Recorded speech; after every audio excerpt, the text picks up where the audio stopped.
l'artisanat traditionnel. Autrefois, les habitants de Smiadovo gagnaient essentiellement leur vie de l'agriculture et de l'élevage.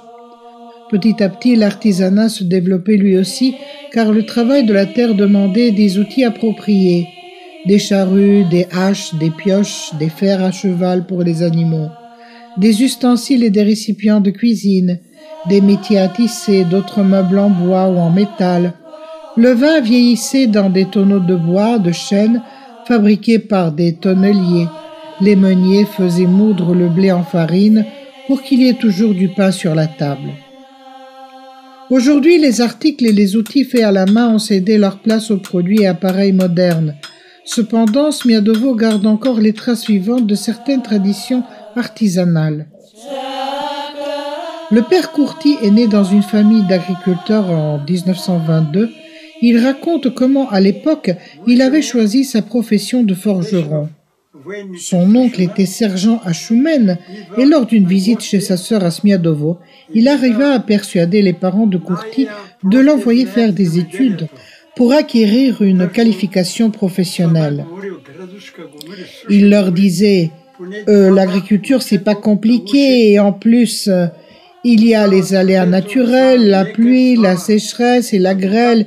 Il vaut mieux que Kurti fasse des études pour devenir médecin ou avocat, ou bien au moins un maître artisan. La vie était trop dure, et comme il n'avait pas la possibilité d'aller faire des études, le jeune homme choisit le métier de forgeron. En 1976, il obtint son certificat de maître forgeron pour bénéficier plus tard de la reconnaissance et du respect des habitants de Smiadovo pour son savoir-faire dans le modelage des morceaux de fer. La menuiserie était aussi un métier très honoré parce que la plupart des biens ménagers, les portes et les fenêtres des maisons à Smiadovo étaient en bois. La sculpture du bois était un métier à la limite de l'art. Marin Marinov a hérité de ce métier et tout le monde admire ses jolies sculptures et panneaux décorés de motifs tirés de la Bible et de la vie mondaine. Sa voix gravée est une excellente copie du crucifix de l'autel de l'église Saint-Michel-Archange. Maître Marin dit que l'arbre lui donne sa force naturelle et lui, il lui insuffle une nouvelle vie avec ses figures et ses images fines et exquises. Les femmes avaient leur place digne dans l'artisanat. Les femmes de Smiadovo faisaient de très belles nattes.